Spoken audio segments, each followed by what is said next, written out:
उद्धवजी इंडिगोच्या विमानाने फिरत नाही एवढी माहिती जर तुम्हाला आहे, ते ज्या विमानाने फिरतात त्या विमानाला कुठलीही अडचण नाही, ते नीट येऊ शकतं. बाकी कोणाला अडचण असेल तर शिंदे साहेबांनी आणि मी समृद्धी महामार्ग बांधलेला आहे. गाडी पाहिजे असेल तर पाठवून देतो. गाडीत बसून 7-8 तासात नागपुरात पोहोचता येईल. खूप लोक समृद्धीने आले. म्हटलं आहे जर समजा विमान नाही आहे तर समृद्धीने यावं. बरोबर आहे, पण आमच्यासारखी किंवा आपण इथे अधिवेशनात येणार येऊ शकतो. पण काल आपण पाहिलं असेल एक जोडपं त्यांनी डिजिटल लग्न केलंय. कितीतरी लोक आपण पाहताय, हाल पाहताय, त्रस्त किती आहेत आणि कुठेही काही माहिती नव्हती त्या दिवशी. म्हणजे ते थट्टा म्हणून बोलायला चांगलं की तुम्ही ह्याच्यानी या आणि त्याच्यानी या, कोण वंदे भारतनी या, हे सगळं ठीक आहे. पण जे एव्हिएशन सेक्टर 2014 पर्यंत आपण पाहत होतात, केवढे तरी विमानं, वेगळे वेगळे एअरलाईन्स होत्या. 2014 नंतर काय झालं की याच्यात मोनोपोली यायला लागली. का मारलं गेलं सेक्टर? दुसरी धक्कादायक गोष्ट ही देखील आहे, आपण पण ह्याचा अभ्यास करा.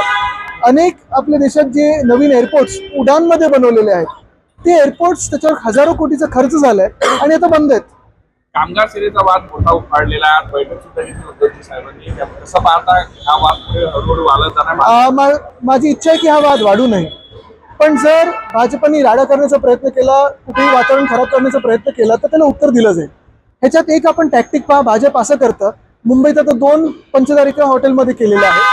पहिली गोष्ट म्हणजे पोलीस बंदोबस्त लावतं आणि त्यांच्या मागून SRPFच्या मागून लपून हे भाजपची काही टोळी येते आणि स्वतःचा बोर्ड लावण्याचा प्रयत्न करते.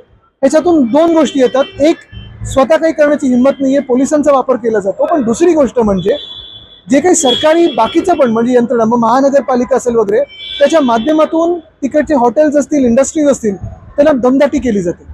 आणि ही दमदाटी केल्यानंतर आपण पाहताय तिकडचं वातावरण कसं खराब होतं. म्हणजे येणारं जे पर्यटन देखील आहे ते देखील भाजप घालवण्याचा प्रयत्न महाराष्ट्रातून करत आहे.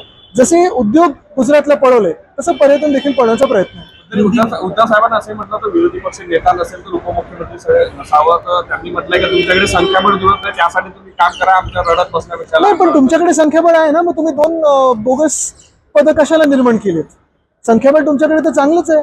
निवडणूक आयोगाने एवढं संख्याबळ दिलेलं आहे, मग तुम्ही ही खोटी पदं का निर्माण केली? सर, हिंदी में जानना चाहेंगे आपके मित्र पक्ष जी एक ये पूरा नतीजे फिर आता हूँ.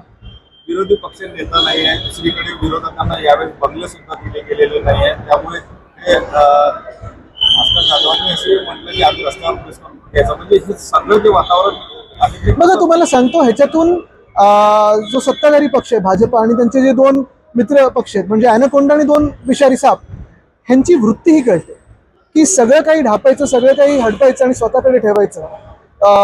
कोएक्झिस्टन्स हा त्यांच्यामध्ये प्रकारच नाहीये. आणि आम्ही कशासाठी भांडतोय? आम्ही पदांसाठी भांडतच नाही होत. आपण पहा, लोकशाहीमध्ये जे पद असायला पाहिजे ते नाही ठेवत आणि 2 खोटी पदं निर्माण केली. चला, त्याच्यासाठी पण आम्ही भांडत नाही होत.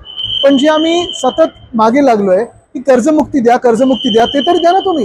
एवढं सगळं तुमच्याकडे आहे ना, कर्जमुक्ती तर द्या शेतकऱ्याला.